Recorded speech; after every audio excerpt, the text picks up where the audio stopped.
sejam bem-vindos a mais um episódio do podcast Famílias Empresárias. O meu nome é Isabela, sou sucessora na família da qual eu faço parte, na família empresária, e criei esse podcast para a gente falar sobre alegrias, desafios, oportunidades no mundo das empresas familiares. Neste episódio eu estou recebendo uma mulher sucessora numa empresa de grande expressão no nosso país, que é a Elisa Olsen. Seja bem-vinda, Elisa. Muito obrigada, muito obrigada. É um prazer estar aqui, embora dificuldade de agendas, mas aqui estamos. Conseguimos, muito finalmente. Prazer em estar aqui. A Elisa, ela é uma convidada de várias temporadas aí do podcast e a gente conseguiu finalmente, né, Elisa, conciliar as nossas agendas para estarmos juntas nesse episódio. Então, pra gente começar, eu acho bem legal, assim, tu contar um pouco da trajetória dessa empresa que é tão conhecida, né? Acho que todos nós brasileiros conhecemos a Olsen, mas eu queria que tu falasse um pouco dessa trajetória e o que você faz lá hoje. Eu acho que isso é muito engraçado que depois que as pessoas nos conhecem, elas passam a ver a Olsen de outro jeito. Uhum. Porque às vezes passam anos indo no dentista e nunca repararam qual é a cadeira. A marca da cadeira. Nunca. Mas depois que conhecem a gente, é inevitável sentar ali e não ver qual é. Eu recebo muita foto. Olsen. Meu Deus, eu sentei aqui minha vida inteira e não colhei. Então muita gente não conhece, mas eu espero que muito já tenham usado, né, Com certeza. Nosso produto. Bom, primeiro, de novo, obrigada por estar aqui. Meu nome é Elisa. Antes de qualquer coisa, eu acho que aqui dentro faz muito sentido trazer que eu sou filha do César e da Daisy. Então, certamente, ao longo do nosso papo, a gente vai falar muito sobre trabalhar em família. E certamente eu tenho um pedaço muito grande do meu pai, mas muito de mim também, a minha mãe. Eu acho que muita coisa que me diferencia e que torna eu Elisa é justamente a mescla dos dois. Uhum. Né? E um pouco do que eu crio com isso. Sou formada em administração. Desde muito pequenininha. Esse ano eu completo 32 anos. E desde muito pequenininha eu sou a filha mais nova. Eu tenho uma irmã mais velha, Roberta. Tenho um irmão do meio, Augusto. E eu sou Elisa, a mais nova. Eu brinco que a minha história é engraçada desde que eu nasci. Uhum. Porque eu não fui planejada. E os meus dois irmãos mais velhos nunca sonharam em tocar a empresa. Nunca, né, tiveram nenhum... A gente sempre teve um vínculo muito forte com a família, porque toda a família sempre viveu em função da Olsen, né? Sempre foi muito grande na família. Mas os dois nunca sonharam em estar lá dentro, né? Uhum. E eu falo, meu pai até pra errar, ele erra direito. Né? Porque aí, sem querer, nasceu a Elisa. Meus pais estavam numa época que eles iam se separar. E aí a gente brinca que foi a última rapidinha ali do casal. Tchanã, aqui estou. Prazer, Elisa. Então eu vim de fato de um acidente, né, de percurso. Mas de fato, hoje eu passei a acreditar que não foi em vão, né, o meu nascimento, a minha vinda na família. É claro que não. Tem uma história muito legal que meu pai conta que... Eu acho que isso me formou muito. Eu escutei muitas vezes isso, né? Que meu pai conta que eles estavam num churrasco em família e bateu uma senhora na casa. Tem pedaço da história que eu não conheço direito, né? Mas que bateu uma senhora lá na casa, dizendo que precisava conversar com ele, que um amigo tinha feito contato, passado o contato dele. E ele foi falar com a senhora e ela disse que ela precisava passar uma mensagem. Que tinha um membro da família que estava, né? Uma prima dele, que hoje a gente sabe quem é, que ela estava grávida e que ela perderia aquela alma, aquela criança. E que aquela alma, aquele espírito viria pra família dos meus pais. Gente, a mulher bateu lá pra falar isso. Uhum. Eu não lembro se foi ela que foi lá ou se foi um amigo que foi nessa mulher. E aí ela mencionando essas coisas, o cara se tocou que era meu pai. E ela falou, essa alma vem pra família de vocês e ela tem uma missão muito grande na família. Então, e foi assim, meses depois, a tia Vera perdeu, né, tia, né, prima de 3º grau, perdeu o bebê. E aí minha mãe engravidou. E eu tenho uma pinta exatamente igual a da tia Vera. Olha só. Então é muito louco a história, assim, né? Esses mistérios aí. Então até a tia Vera hoje não tá mais viva, faleceu. E ela dizia, a família inteira dizia que eu era irmã na família errada, né? Entendi. Mas essa história é bem conhecida na família. E, então hoje eu vejo que eu ter nascido muitos anos depois, né? Foram 7 anos depois, então foi um acidente bem depois. E desde muito pequeno eu sempre sonhei em trabalhar na Olsen. Eu sempre tive a certeza que eu trabalharia lá. Teve até eu com 6, 7 anos. Todos os anos a gente fazia... A Olsen tem 47 anos e eu tenho 32. Então, quando eu nasci, a Olsen já... Né? Já era tua irmã. Já era a minha irmã mais velha, né? E aí eu lembro que teve um congresso... Todos os anos tinha o congresso de vendas no começo do ano. E aí vinham todos os vendedores do Brasil todo. Naquela época a gente tinha muito vendedor, a gente era inclusive muito mais do que hoje. E aí o pai pediu pra que todos se apresentassem. Então o microfone ia passando de um em um, eles iam se apresentando. E aí chegou na minha vez, na vez do pai, ele fechou. E aí eu cutuquei ele e falei, eu devia ter uns 6 anos. Eu também quero me apresentar. Eu cutuquei e falei, pai, posso falar?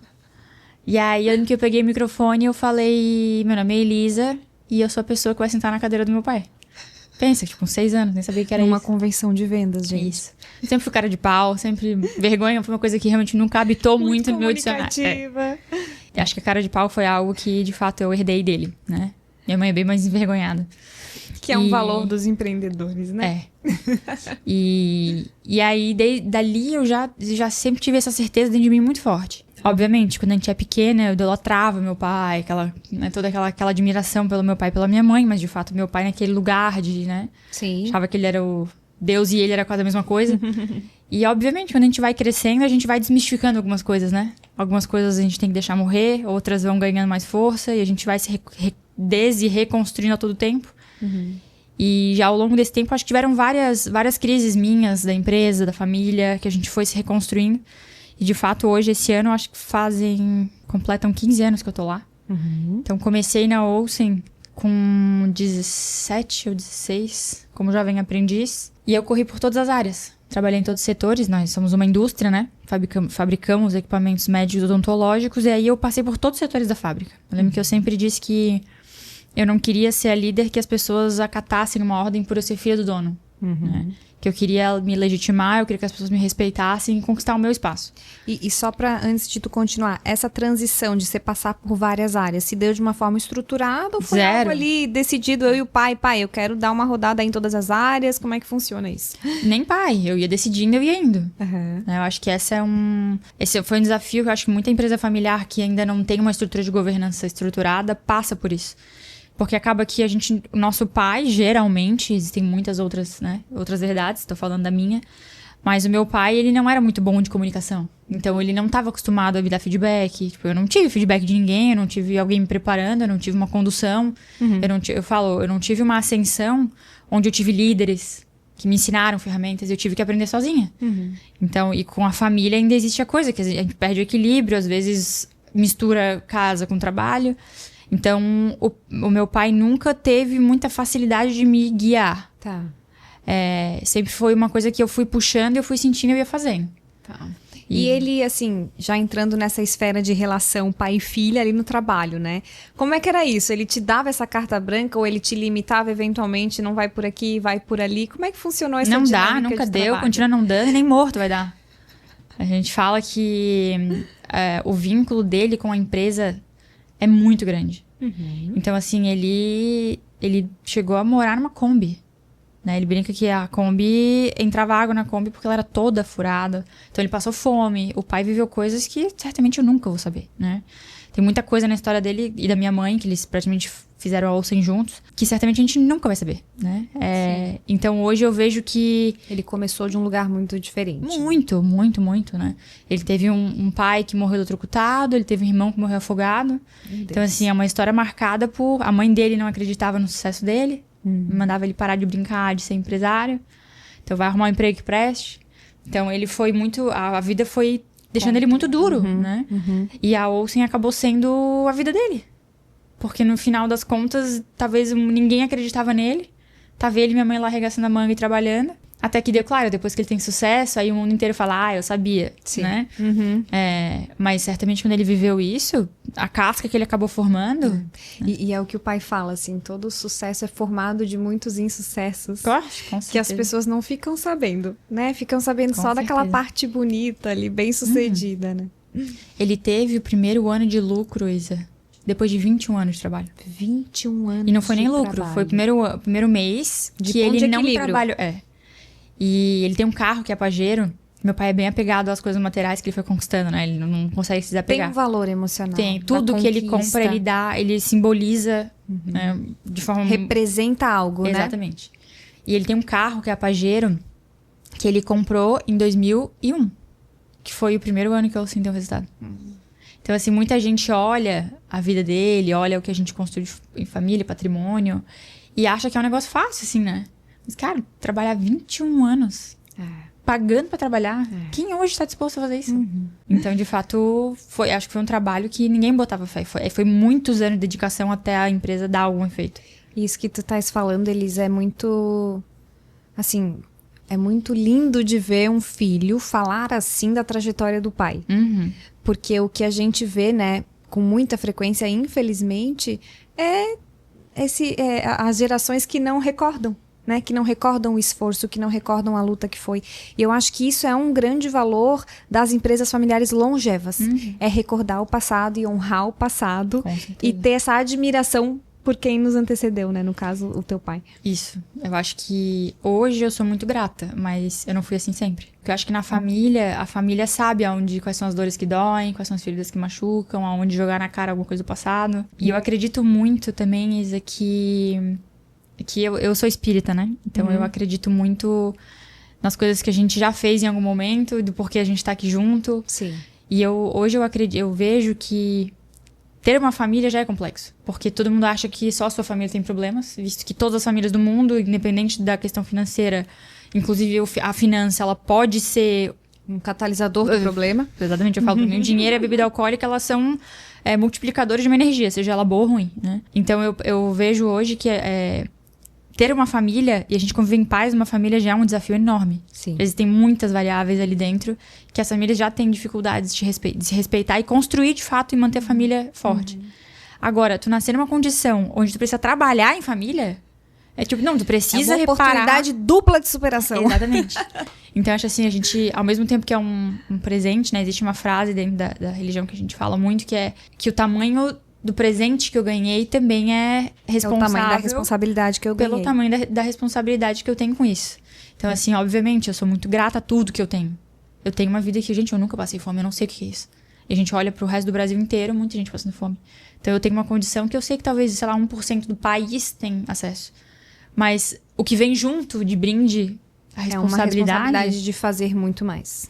Então, hoje eu sou muito grata. Hoje eu consigo olhar pra história. Eu precisei me reconstruir diversas vezes.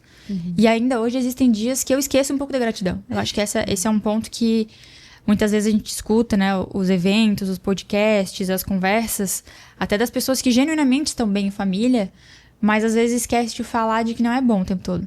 Tem dias que é uma droga, entendeu? Tem dias que a gente ainda briga muito, tem dias que a gente pergunta o que eu tô fazendo aqui, e aí outros dias vêm e mostram, trazem o sentido de novo. Então, cara, trabalhar em família e ter uma empresa familiar é uma potência imensa.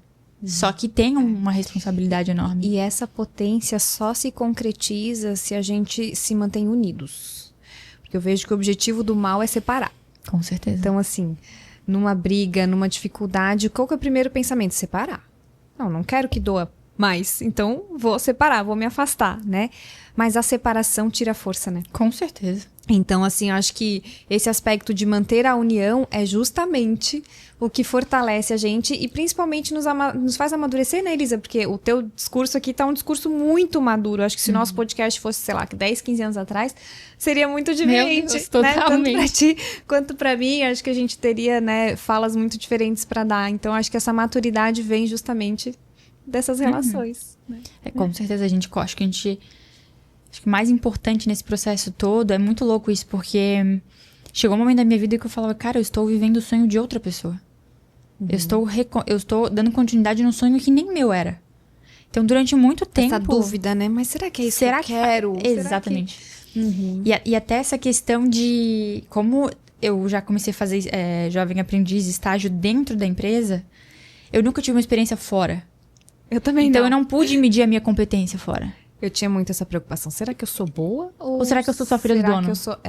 Eu sempre pensava, será que eu sou uma idiota e ninguém tá me avisando?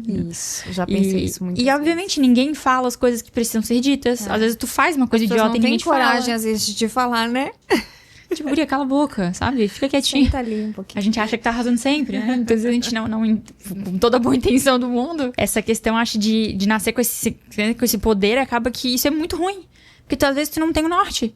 Que deveriam ser os pais, mas muitas vezes não sabem, porque também na condição deles não aprenderam. Eu falo, cara, olhar para as poucas pessoas que me conduziram, a sorte é que sempre, em todos os momentos muito difíceis da minha vida, sempre apareceu alguém que te ajudar. Que transformou completamente o jeito que eu olhava para aquilo. Então a gente já teve muitos momentos que, inclusive, eu e o pai ficamos sem nos falar por meses. Olha só. Então, isso nesses 15 anos já aconteceu Não, mentira, isso diversas vezes não aconteceu. Mas foram umas 2, 3 vezes ao longo desses 15 anos que eu ia embora. Hoje ele fala disso, ele se culpa bastante por isso. Nos primeiros 6, 7 anos, eu ia embora chorando quase todo dia da empresa. Eu lembro que eu ia embora e dizia, gente, o que eu tô fazendo nesse lugar? Eu dizia, o que eu tô fazendo aqui? Eu tomava esporro todo dia, era todo dia embora chorando. Era, tem justamente a dimensão emocional, né? Porque na empresa familiar, a gente não é só funcionário, a gente, no nosso caso aqui, né, é filho, né? E aí mistura os papéis. Totalmente. Porque não foi o meu chefe que falou assim comigo, foi o meu pai. Daí dói mais. Esses dias ele brigou comigo por alguma coisa, não lembro o que era. E aí alguém falou assim, calma. Daí eu olhei, eu falei, me fala isso. Fiquei assim, calma. E tem a questão de que muita gente olha de fora. Eu falei, cara, não é só meu chefe me fazendo uma crítica. Gente, é o meu pai com esse olhar sobre mim. Então, de fato, é muita mistura. Tem que separar, né, Elisa? Não tem como, assim. E aí eu queria te fazer essa pergunta sobre essa cadeira que você ocupa hoje, né? Hoje eu vejo muito o teu trabalho, a tua atuação em rede social. Você, né, realmente assumiu essa posição de sucessora, se coloca dessa maneira. E certamente é um espaço que, como tu trouxe, foi sendo conquistado ao longo da tua trajetória. Eu queria ouvir um pouco sobre isso. Como é que foi conquistar esse espaço? E como é que tem sido isso com teu pai, essa transição, né? Que teu pai ainda tá lá e tu tá lá como sucessora. Como é que tem funcionado isso? Hoje, de fato, eu ocupo o espaço de vice-presidente. Antes de mim, meu irmão foi vice-presidente. Porque a gente se tornou... Eu não lembro que ano que foi. A gente se tornou uma SA. E naquela época, para se tornar uma SA, a gente precisava... no acordo, né? Na ata lá, esqueci o nome agora do documento. No acordo de acionistas. Não. É na ata das SAs, né? Na lei das SAs lá, a gente precisava ter um vice-presidente. Então, como o pai não tinha ninguém, ele nomeou meu irmão. Na verdade, foi minha mãe há muitos anos atrás, e aí meus pais se separaram, e meu irmão trabalhava na empresa na época, e aí meu pai passou da minha mãe pro meu irmão, porque era quem tinha. De confiança, família. Augusto trabalhou alguns anos na época, ficou acho que 1 ano ou 2 na vice-presidência. Só que os dois, eles são muito parecidos. Tanto os talentos, a genialidade, a inteligência, o cérebro dos dois é uma coisa que são poucas pessoas no mundo que eu conheço daquele jeito. Eles realmente são gênios. Mas, obviamente, trabalhar com tudo isso, pessoalmente, eles têm muitos desafios e eles são muito parecidos. O emocional é forte também, né? Eu falo, acho que pra quem é muito inteligente, sobreviver num planeta sociável Terra não é muito difícil. Não é muito fácil. E, então, eles tiveram brigas bem grandes e o Augusto saiu. Quando ele saiu, acho que foi em 2017. Quando ele saiu, meu pai me chamou e pediu pra que eu fosse, né? Assumisse o lugar do Augusto. Obviamente, naquele momento... Eu não tinha a menor condição. Eu era coordenador de RH. E não tinha... Obviamente, meu sonho era estar lá, mas não foi do dia pra noite, né? O movimento. E eu lembro que eu falei pra ele, olha, pai... Eu pedi uns dias pra pensar, até hoje ele fala sobre isso. Eu falei, cara, eu vou aceitar, porque eu não vou dar esse lugar pra alguém agora. Depois que eu der a chance de eu ter perdido essa posição, acabou, né? O cavalo passou encilhado, exatamente. Tem que subir. E aí eu falei, só que... E meu pai não acredita... até hoje não acredita muito em trabalho de mentoria, em coaching, né? Ele não bota muita fé. E aí eu falei, eu vou me preparar. Tipo, hoje eu não sou. Hoje eu tenho o meu cartão de visita como vice-presidente. Mas quando eu assumi aquele lugar, eu me preparei demais pra me tornar uma vice-presidente. Porque eu queria encurtar muito esse período onde eu daria um cartão e ninguém daria credibilidade. Eu dizia, cara, dá um cartão meu como vice-presidente. E todo mundo olhar e falar, cara... Sim. Então, eu me dediquei muito, eu estudei muito. Eu viajei demais. Eu tive muito mentor e muita gente, muito executivo, assim, que foram presentes na minha vida, que me nortearam e conseguiram acelerar bastante o meu processo, né? Pra que eu pudesse, de fato, me tornar uma vice-presidente. E eu acho que hoje, Isa... E aí, hoje tu tá lá na operação, dia a dia, trabalha lá todo dia. Hoje eu tenho um segundo negócio. Eu e meu marido, a gente tem um segundo negócio, né? Que é, de fato, voltado para empresas familiares, né? Mas, de fato, a Olsen demanda bastante da gente, né? Então, hoje, eu estou lá diariamente. Hoje, só não tá a área produtiva está com meu irmão. Então, meu irmão toca a área produtiva. Teu irmão voltou? Voltou. Que bom. Voltou. E ele é uma coisa engraçada, até porque, por nós dois termos personalidades muito fortes, a gente sempre teve muita dificuldade de se entender. Até porque a gente não foi muito treinado pra dialogar quando era mais novo, né? Então, quando entrava num conflito, a gente quebrava o pau e ficava um tempão sem se falar. E nesse processo, em 2021, meu pai teve câncer.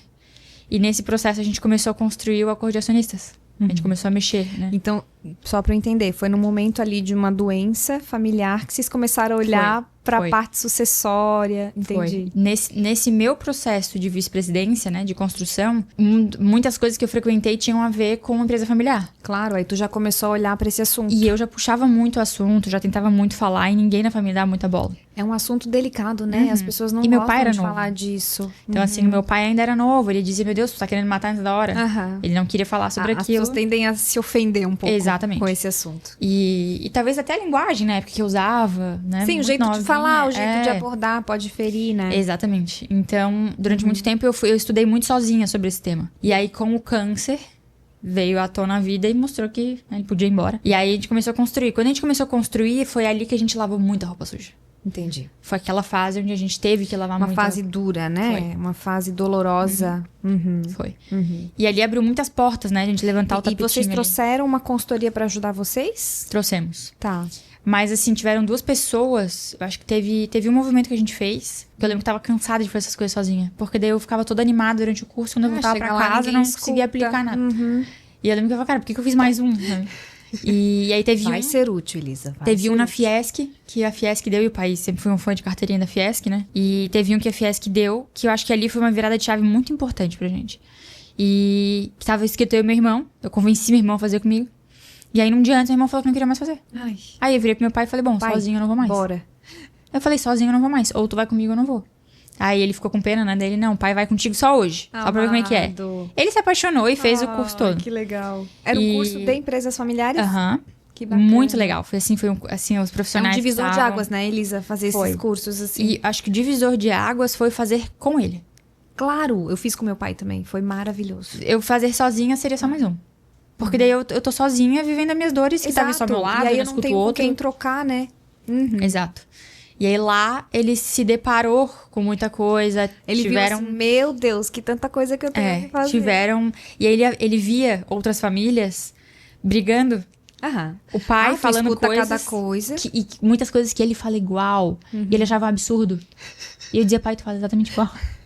Oi? Ele se viu, ele teve que se confrontar. Total. Oi? Como assim? Eu falei, pai, tu falou isso ontem. Que engraçado. Então, de fato, ali ele conseguiu se haver com muita coisa, né? Em relação ao processo de sucessão. E ali virou uma chave. Que bom. Ali realmente mudou bastante a nossa relação no tema familiar, né? Empresa Aí familiar. vocês começaram, então, a fazer essa, como tu diz, lavar roupa suja no sentido de realmente estruturar Foi. a casa pro futuro. Foi. Hoje eu acho que a gente tem condição de... hoje a gente fala... E aí, ali também foi uma reconstrução com meu irmão. Porque a minha irmã foi minha mãe, né? Reconciliação. A minha irmã tem 10 anos a mais do que eu e ela acabou, muitos momentos, ocupando o lugar de mãe na minha vida. Então, a minha relação com a minha irmã sempre foi maravilhosa. Com minha irmã era um caos completo. E hoje, a parceria que a gente... Eu acho que o Augusto hoje, certamente, ele ocupa um dos lugares dos meus melhores amigos hoje. Então, a gente construiu uma relação que ela só veio porque a gente teve que lavar roupa suja. Olha só, que legal. E às vezes a gente evita fazer isso. Porque é difícil, vai doer, mas... E é isso que eu sempre falo, assim, daquele texto que eu tava estudando sobre conflitos, que conflito de mais é ruim, mas de menos é tão ruim quanto. Nossa. Porque se a gente não fala, né, dos problemas, das dificuldades, quando vai falar, dói demais. E eu acho que o conflito não falar, o silêncio, a omissão, ela é pior. Porque ela dá espaço pra cada um Pra criar imaginação atuar. a sua história. E criar a sua própria E ela, interpretação. geralmente, talvez 99% das vezes, ela é muito pior do que a realidade. Então, eu acho que a potência que o nosso cérebro tem de criar história ruim é imensa. É imensa, somos muito criativos. Então, por mais que o conflito, acho que doa, o conflito é dolorido, porque muitas vezes vem à tona coisas que... erros nossos, dos outros. Mas, pelo menos, tu tá triste por uma coisa que é verdade. E poder falar disso com uma estrutura, né? Falar disso dentro de um fórum específico para isso. Eu acho que isso também ajuda bastante, né? A gente tá falando teve disso um numa grande esfera profissional. jurídica, ou disso numa esfera né, familiar. É muito importante, né? Ter os lugares, Foi. né? Pra E falar. tiveram 2 profissionais que foram ótimos, que eles acabaram intermediando esses diálogos da Esses família. diálogos. E até hoje eles acompanham a gente, porque muitas coisas a gente não sabe como falar, o time de falar, e às vezes o santo de casa não faz milagre. Então, eles estão presentes fazendo essa intermediação ainda em muitos momentos que a gente está evoluindo. Mas ter alguém... E isso foi uma coisa muito louca também, Isa, porque a Perene, que é essa empresa que eu tenho com meu marido hoje, ela nasceu justamente porque eu via o conflito que era, por exemplo, quando a gente construiu o primeiro acordo de acionistas, nem eu nem meu irmão concordávamos com 80% que estava ali. Só que a gente não tinha coragem de falar. Então, assim, a gente tava simplesmente obedecendo ordem, assinando um documento que a gente não concordava. E aquilo determinava o nosso futuro. E até como a gente iria se relacionar no futuro. Visto que nenhum dos 3 estava concordando. Sim. Então, E aí, como vinha do pai, né? Que é essa figura, né? Que tem famoso o maior poder. manda, a obedece gente- quem tem juízo, né? Exatamente. Manda quem pode, obedece quem tem juízo. Então, essa fase foi uma fase muito transformadora, de fato, a gente conseguir botar a nossa identidade ali, né? Poder falar o que a gente sentia. E esse começo foi bastante duro, porque a gente simplesmente veio um acordo de acionista de, sei lá, 50 páginas, a gente ter que ler, discordar e assinar o documento. Sim. Então, começou. E tinha essa preocupação pelo fato do teu pai estar doente na época, né? Mas logo ele fez a cirurgia, foi um processo que durou 6 meses, assim, né? De angústia em relação ao câncer dele. Mas ele fez a cirurgia, ficou curado. E ficou bem, graças a Deus. Ficou, que bom. mas depois o processo continuou, né? Então, de fato, mas foi ali o gatilho que acho que ele percebeu que ele podia morrer a qualquer momento, né? Sim. Tanto ele como a gente também. É triste, mas o meu carro podia ter capotado vindo pra cá. Claro. Então, de fato, existem as condições que às vezes a natureza se desfaz e o filho vai embora antes. E dentro desse teu papel de sucessora, né? O que muda quando uma nova geração começa a assumir mais espaço, né? Que hoje você é uma nova geração, tá lá dentro da operação.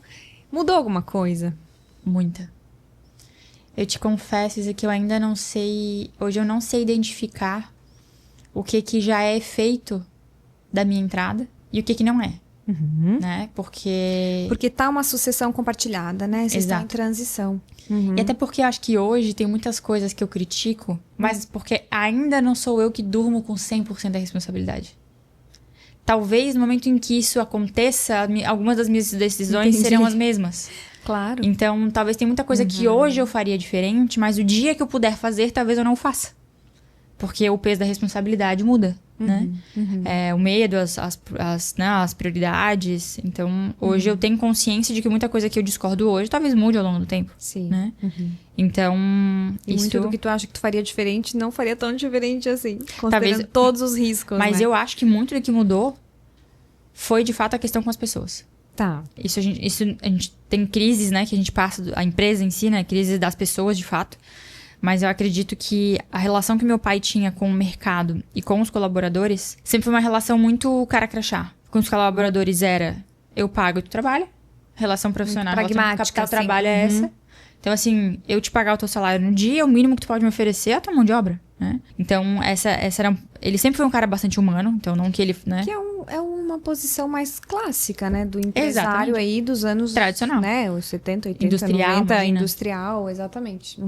Então, tinha esse olhar dele com os colaboradores. E no mercado, a gente fabrica cadeira de dentista. E na visão dele, o nosso negócio, né, a proposta de negócio, era fabricar cadeira. Então, a partir do momento em que ela entrou dentro do caminhão da transportadora, deixou de ser dele a responsabilidade. Então, tudo que acontecia dali pra frente... Então, esse olhar de experiência do cliente, de foco no cliente, Exatamente. veio mais contigo. Veio mais não. Só nasceu com a minha entrada. Não existia isso antes. Tanto que se um cliente ligava dizendo que a transportadora deu um golpe, ele dizia, o problema é teu. O problema é teu, tu que te vira, tu contrata, né? Sim, não sou que transportadora. Era o padrão, né? De se fazer a operação.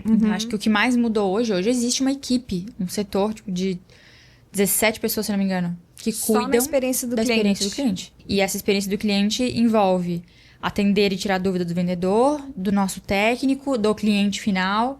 Então, a gente tem uma equipe hoje que cuida de todas as etapas até a cadeira estar funcionando. Então, da venda até ela estar produzida, embarcando, entregue, a caixa de 300 quilos subindo no elevador, ter gente no horário para receber, o cara para instalar, passar na porta.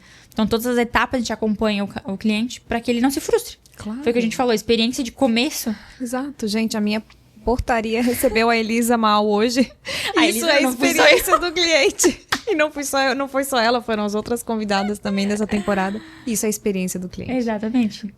Que é impactado, né? Mas esse ponto que tu trouxe, assim, é muito legal de falar, que é justamente como que as novas gerações trazem aspectos que as gerações anteriores não observavam, né? E aí me vem essa pergunta que eu gosto de pensar, né? O teu pai é receptivo ao novo, ao que tu traz de novidade, ou tu enfrenta algum tipo de resistência quando tu quer trazer? Zero receptivo. Mas ele... Eu acho que é que o pai, não é que ele não é receptivo. Eu vou arrumar. Ele é aberto, mas acho que o jeito que ele se comunica é diferente. Tem que saber falar a língua dele. Ele gosta do conflito. Entendi. Então, o jeito que muitas vezes ele valida uma ideia, precisa existir o caos. Ele gosta do caos. Foi assim, tem muitas vezes que eu preciso tomar uma decisão com ele, e é engraçado porque ele tem consciência disso, né? Tipo, pai, o que a gente vai fazer nessa situação caso isso aconteça? Ele assim, minha filha... eu só vou saber resolver se acontecer. Porque eu preciso do caos pra pensar. Então, assim, ele tem um pouco disso. Ele cresceu a vida inteira vivendo crise, sozinho. Resolvendo os problemas ali e aprendendo junto, fazendo junto. Então, ele é bem resistente a uma comunicação normal. Mas, assim, depois que ele vira a chave, aí ele abraça contigo. Tanto que a jornada do cliente, né? Essa estrutura, foi ali 1 ano de guerra até a gente conseguir trazer. Depois que ele viu o valor daquilo, ele viu o efeito que aquilo gerou, ele mudou completamente a linha de... Então, assim, hoje ele é um grande defensor daquilo ali. Ele agradece por aquilo ali existir. Então, ele tem um momento dele... Até porque tem coisas que talvez ele acerte quando ele diz que não, né? Sim. Então... Agora, eu queria falar de um ponto que são, assim, essência e valores, né? A gente falou um pouco do jeito do teu pai, do teu jeito, do teu irmão. Como que essa essência, esses valores... vão se permeando no negócio, assim, num negócio que hoje é um negócio exportador, né? Vocês estão aí com atuação internacional. Como é que funciona isso, assim, permear isso, né, nos mercados? Eu acho que é o maior desafio, que é conseguir garantir que a cultura vá até a ponta, né? E eu acho, Isa, que isso é uma utopia que a gente precisa estar a todo tempo buscando. Acho que a gente precisa estar tranquilos em aceitar que a perfeição não existe. Mas eu acho que a gente persegui-la é importante. Então, eu acredito que a nossa busca de... Tanto que existem muitas regras que a auditoria nos demanda, né? Sim. E que a gente entende que o nosso desejo, ela sobrepassa, né? Ela é maior do que só, muitas vezes, do que só o que a auditoria manda. Por exemplo, agora, quando a gente exporta para fora do Brasil, a gente exporta para distribuidores. Diferente do Brasil. No Brasil, a gente vende para o dentista. A gente é um varejo, praticamente, né? Cliente final. Exatamente, direto. A gente tem bem poucos, 3 ou 4 distribuidores, mas que o volume não é alto. Então, o nosso 95% das nossas vendas, elas são feitas direto com os profissionais. Com o dentista. Na exportação, não. São importadores que compram da gente e que representam a nossa marca fora do país. E que cada país tem a sua cultura, o seu jeito de se comunicar, que às vezes a gente não entende nem, não compreende ou não concorda. Então, acho que conseguir fazer a balança disso é o maior desafio. E a gente... É uma dor constante. O jeito de negociar, o jeito de ter dívida, o jeito de fazer negócio é muito diferente de cada país. Principalmente quando a gente olha para América Latina. Brasil, né? Cada país atua de um jeito, né? Então, cada construir essa marca hoje... Agora, a gente começou a exigir dos nossos clientes, os distribuidores, que eles nos informem quem são os clientes finais. Até pouco tempo, a gente não tinha esse dado. Sellout. Então, hoje a gente precisa garantir, a gente quer garantir que o cara lá, o dentista de lá... E eles abrem o dado? Tem, Só uma curiosidade. Tem distribuidores que não abrem. Pois é. Mas tem uns que foi super simples. Ainda disse, eu quero ajuda com esse. Entendi. Então, tem vários, acho que... Porque ajudar o teu cliente a crescer, né? Acho que esse é o principal. Não vou roubar o cliente, gente. O cara tá lá, né? Ajudar o distribuidor a crescer, né? A gente faz muito isso no agro, que a gente tá no... A gente trabalha muito assim, né? Mas queria falar um pouquinho sobre identidade e liderança, já que a gente está falando de segunda geração, né? E de uma filha mais nova, eu também sou filha mais nova. Me identifiquei muito com o que tu trouxe, porque quando eu tinha 4 anos, eu falei, pai, eu vou administrar tuas empresas um dia. Então, assim, a gente tem isso em comum, né? Esse querer fazer acontecer, querer estar lá. Mas também a gente vive essa dificuldade, né, que é construir a própria identidade. Né? Filhas de pessoas aí, grandes empreendedores, muito criativas, que realmente tiraram leite de pedra com infância muito difícil, né? Meu pai também, uma trajetória muito difícil. E a gente cresce aí se perguntando, né? O que eu vou fazer se ele já fez tanta coisa, né? Quem que sou eu aqui nessa história? Exato. Mas eu queria te ouvir um pouco, assim, como é que tu descreve, né, esse teu jeito de liderar hoje? Como é que tu vem construindo essa tua identidade para conquistar esse espaço num segmento, né, que é originalmente aí ocupado por uma figura, né, como o teu pai? Difícil falar sobre isso, que eu acho que... Eu tento ser muito transparente com a forma, mas é o meu olhar, né? Eu posso estar sendo talvez um pouco míope. Mas eu acho que hoje eu consegui construir um espaço com a minha equipe de um respeito tão grande, porque por muito tempo eu acabei sendo filtro. Então eu apanhava no lugar das pessoas. Protegia a minha equipe aqui. Exatamente. E eu traduzia, porque as pessoas... Eu falo, o pai, ele tem uma genialidade tão grande, só que pra ele muitas coisas são óbvias. E pro resto da população não é. E tu sabe falar a língua dele, né? Então, assim, e tem a questão, né? Que eu podia dar resposta que mais ninguém podia. Então, de não entender, de perguntar... Eu falo, de questionar, de confrontar. Então, eu acabei durante muito tempo ocupando esse lugar. De ter que traduzir, de compreender, de levar, de fazer fazer isso acontecer. Então eu acabei, acho que construindo com a equipe uma validação muito grande. Entendi. Então eu vejo Por ouvi-los e traduzir isso pra alta liderança. De sentir, eu acho até... Eu tento a todo tempo baixar a minha cabecinha, sabe? Ser humilde. E, cara, de escutar. Por mais simples, né? De falar, hoje tem 200 pessoas no chão de fábrica. E muitas vezes a gente descredibiliza. E tem muita gente lá dentro que é genial. Sabe? Que a gente fala, cara, por que a gente nunca ouviu esse cara falar? Que ninguém nunca deu ouvido pra isso antes, sabe? Uhum. Então, eu acho que isso sempre foi muito meu lá dentro. E hoje, eu acredito que todo mundo admira muito ele por conta da história que ele fez. É o que eu falo. Quando ele pega o microfone e ele fala pras pessoas, não desistam, ele passou fome.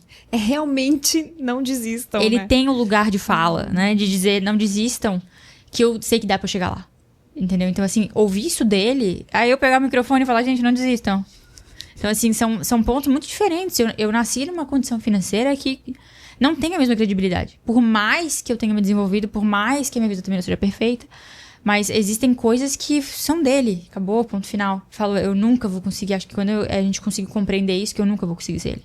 E também hoje eu tenho clareza de que eu não quero ser ele. E tá tudo bem, né? E eu não quero ser ele. Mais tranquilo. Eu admiro isso, assim, ó, tá tudo bem, exatamente. Gente. Eu não preciso passar por tudo isso para aprender. Até porque para tu crescer, nessa condição, eu vou fazer outras coisas, fazer coisas diferentes para aprender também. Né? Ele sempre disse, ele tem uma frase que ele sempre fala: porque os filhos, né, meus irmãos, a gente não vive a vida como ela é. É como se eu precisasse passar fome pra entender a vida como ela é. Eu falei, cara, a minha vida e a vida hoje não é mais aquilo. Então, se eu precisar voltar e passar fome, a empresa nunca vai crescer. Porque a gente sempre vai voltar pro ponto zero. E aquilo que você falou no início, né? O privilégio que a gente desfruta, né? Por ter nascido na condição que nasceu, na família que nasceu, vem com uma responsabilidade de devolver na mesma medida esse privilégio para a sociedade. Exatamente. Né? Então, acho que esse pra mim, me ajudou muito a pensar dessa forma, sabe? Aprender isso, e eu aprendi isso, como tu falou, com muito estudo, com consultoria, com conversa, com aconselhamento, que é valorizar essa oportunidade, mas saber que com ela vem uma responsabilidade enorme. Né? Então, acho que muita gente admira demais ele, mas eu percebo que eu já construí o meu espaço lá dentro. As pessoas já torcem para uma segunda geração, já torcem pra gente poder assistir o que vai acontecer, né? As pessoas vestem a camisa, esperam, né? Teve uma fase que eu dei uma afastada da empresa e a gente tem a caixinha no banheiro de denúncias que a gente tem. De ouvidoria. E vieram várias cartinhas de Volta Elisa.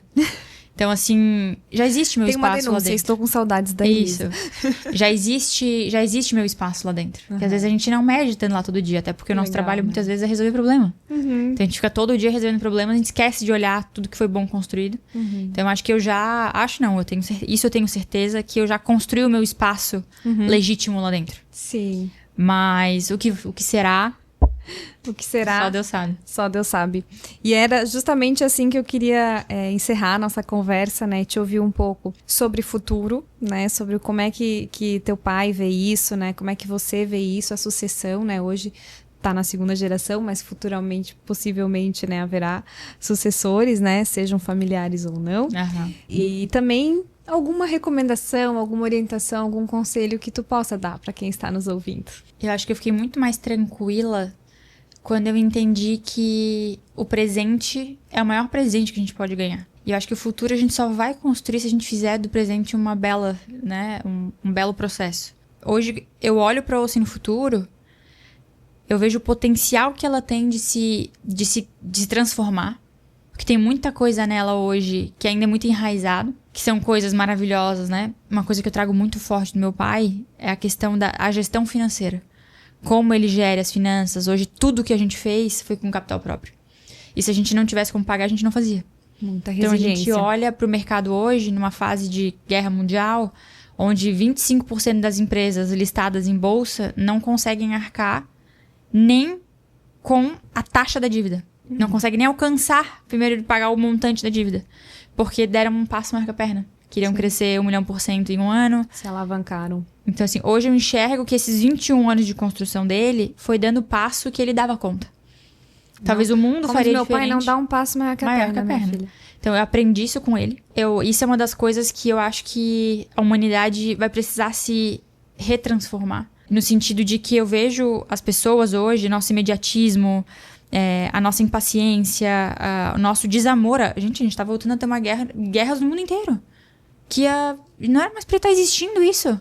Então, essa marcha ré parece que a gente deu de evolução de ser humano, né?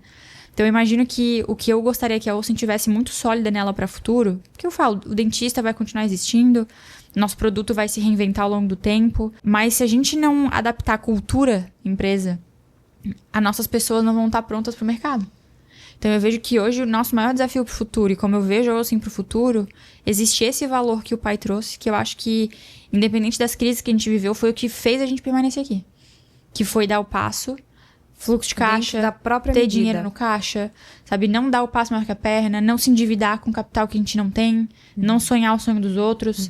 Muita gente, até hoje, muita gente traz as ideias pro pai, às vezes ideias maravilhosas, e fala, não acredito nisso, não vou fazer. Depois passa 2 anos e vem, acontece alguma coisa. Esse conservadorismo, né, nas finanças é o que mantém os negócios de pé. Em comparação, tiveram vários momentos que o feeling dele, na intuição dele, ele arriscou muito e acertou. Então, na balança, né, os acertos foram muito maiores do que os erros, evidente. Então, acho que isso é o que eu gostaria de que o valor da Olsen, que é o que eu acho que vai fazer com que as pessoas estejam prontas para ver todas as mudanças que o mercado vai pedir. Sim. Porque eu não sei o que vai ser a cadeira odontológica daqui a 10 anos. Claro. Não sei nem se vai existir uma pílula mágica. Não sei como é que vai ser. Mas acho que a gente precisa estar muito bem em todos os sentidos para poder ver a mudança rápida. Pra olhar pra então, eu não faço ideia o que a Olsen vai ser daqui a 10 anos, muito menos daqui a 50. Mas eu sei que se a gente não cuidar das pessoas... E hoje eu acredito que o papel da empresa nas pessoas é, sim, educar. Que é um papel que muitas vezes os pais foram ausentes nas famílias. Né? A gente vê quantas famílias aí que enfiam um tablet na cara da criança e não dialoga mais. Então, essa reeducação, né? Se em casa não teve, é dar condição de empresa poder dar isso. E não é paternalismo, acho que não é ser pai de ninguém. Eu acho que é o que o dinheiro... e a educação nos proporciona, a gente precisa compartilhar. Então, acho que esse é um ponto que a gente é muito, muito forte isso na Olsen. E de que, tendo as pessoas fortes, isso muito claro, cara, as crises que vierem, que elas são... Obviamente, elas vão vir, porque faz parte da vida. A gente vai conseguir passar por isso. E aí, eu acho que já entra, Isa, no conselho que eu daria, né? Ser filha de um pai empresário, e tu pode me desmentir... faz a gente se questionar todo o tempo e muitas vezes vem vontade de desistir. Vem a vontade de se questionar o que eu tô fazendo aqui, qual é a minha identidade, quem sou eu, será que eu sou incompetente ou será que não? Mas hoje eu enxergo que a paciência de fazer bem feito, fazer de novo, refazer, existe um retorno pra isso. Hoje eu olho 15 anos depois, quantas pessoas passaram, quantas pessoas vêm e vão, quantas pessoas oportunistas, né, que aproveitaram uma oportunidade de puta, ninguém nunca vai ficar sabendo, ou é só agora, e putz, isso tem um prazo de validade. Então eu falo, eu dormi com a tranquilidade de que não existe nada que o pai vai descobrir sobre o meu trabalho que rompa com os valores que eles me ensinaram. Então ele nunca vai descobrir alguma coisa que eu fiz que vai decepcionar ele. Nunca vou defraudá-lo. Exatamente, eu posso decepcionar em quesitos emocionais, de não fazer o que ele quer, de não atender as expectativas, de frustrá-lo como pai, mas assim... em valores, de ele descobrir alguma coisa sobre os meus... Hoje eu cuido de todo o patrimônio da família. Eu podia pegar o dinheiro dele tranquilamente, sem ele sonhar. Mas ele nunca vai descobrir que eu tirei um centavo dele sem que ele soubesse. Então, acho que essa tranquilidade, a gente fazer o que é certo todos os dias, a gente ter paciência... Eu acho que ao longo do tempo isso vai ganhar muito valor no mercado. A gente não encontra mais profissionais dispostos a construir uma carreira, a ter paciência. Com consistência, com constância. A estudar, a se dedicar. Tudo a gente quer fazer rápido, tudo é pra ontem. A pessoa quer falar, não quer nem mais fazer inglês, porque agora tem um negócio que traduz automaticamente. Então, a disciplina, sabe?